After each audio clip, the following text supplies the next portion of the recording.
We need to stop pretending. Stop acting like we're dealing with a system that somehow lost its way.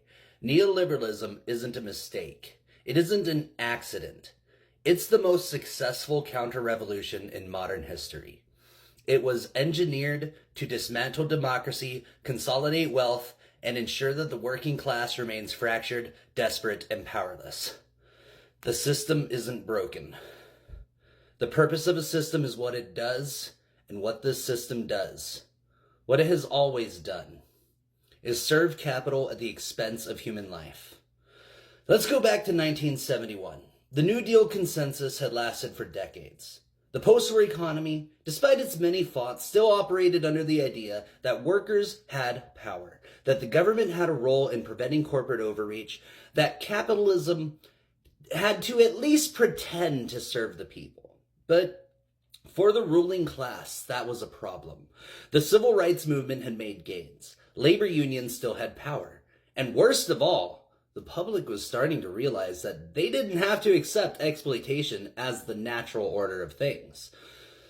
So the corporate elite devised a plan, a blueprint, the Powell Memo, written by Lewis Powell, a corporate lawyer who was later rewarded with a Supreme Court seat. The Powell Memo was a call to arms for capital. It outlined exactly how corporations could seize the reins of power, not just in government, but in the courts, in academia, in the media. It argued that the free enterprise system was under attack, that the wealthy needed to use their resources to manufacture consent for their rule. And so they did. The Powell Memo wasn't a suggestion. It was a strategy. And within years, we saw its effects. In 1980, Reagan takes office. This is where the slow coup against democracy accelerates. Taxes on the rich are slashed to historic lows. Regulations that once kept corporations in check are gutted. Union power is dismantled. The air traffic controllers strike of 1981, that wasn't just a labor dispute. It was a warning shot. Reagan broke the strike, fired over 11,000 workers, and signaled to the corporate world that the war against labor had begun.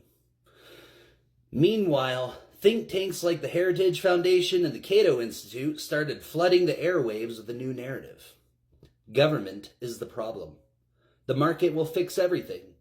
Trickle-down economics works. Deregulation leads to prosperity. It was a lie. But a lie told often enough becomes truth. And as wages stagnated, as wealth flowed upward, as communities collapsed under the weight of austerity, the ruling class needed a scapegoat. For decades, there was at least one thing preventing right-wing extremism from taking over the public discourse: the Fairness Doctrine.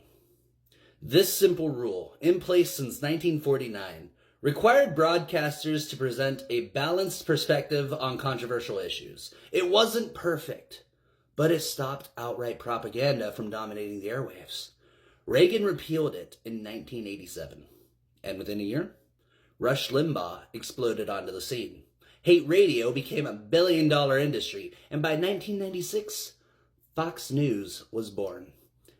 And suddenly, there was nothing stopping billionaires from building a parallel media empire designed to indoctrinate the masses into supporting their own oppression.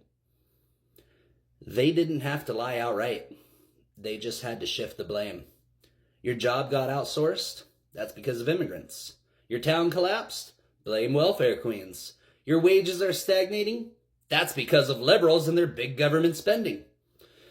Never mind the fact that corporations were gutting pensions, crushing unions, hoarding wealth at unprecedented rates. No, the real problem, according to Fox News, was always someone else, some marginalized group, some elite cabal, which conveniently never included billionaires.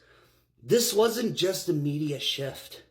It was an assault on reality itself. But propaganda alone isn't enough. You still need legal infrastructure to enforce the new order. That's where the Federalist Society comes in. Founded in 1982, this group started grooming judges to serve corporate and authoritarian interests. Every major right-wing Supreme Court justice of the last 40 years, Scalia, Thomas, Kavanaugh, Barrett, Gorsuch, Alito, all came through the Federalist Society pipeline. And what did they do once they were in power? They gutted worker protections, weakened anti-corruption laws, paved the way for dark money to flood our elections. And today, the courts are stacked with lifetime appointees who answer only to their billionaire benefactors. Roe v. Wade, gone. Union power, on life support. Voting rights, shredded. And all of this was legal because they made it legal. At every stage, we were told that these were policy failures, that trickle-down didn't work as expected, that deregulation went too far, that corporate power just happened to spiral out of control. No. The purpose of a system is what it does. And what did this system do? It made the rich richer.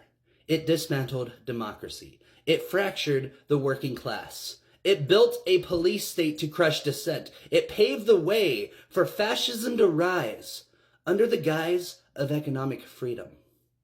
This wasn't a series of unfortunate events. It was the Powell Memo playing out exactly as intended. If you still believe that this system can be reformed, that the institutions built to maintain this order will somehow be the ones to dismantle it, then you are exactly where they want you. The system won't fix itself because it's not broken. It's doing what it was designed to do. And until we fully understand that, until we stop expecting justice from institutions designed to protect wealth over people, nothing changes. Neoliberalism wasn't a failure. It was a weapon. A counter-revolution against the progress of the 20th century. A slow-motion coup designed to make sure that the working class would never again pose a threat to corporate power. It was never about freedom. It was about control. And the sooner we recognize that, the sooner we stop playing by their rules, the rules designed to make sure we always lose, the sooner we start actually building something new. Because this system, it cannot be saved. It can only be replaced.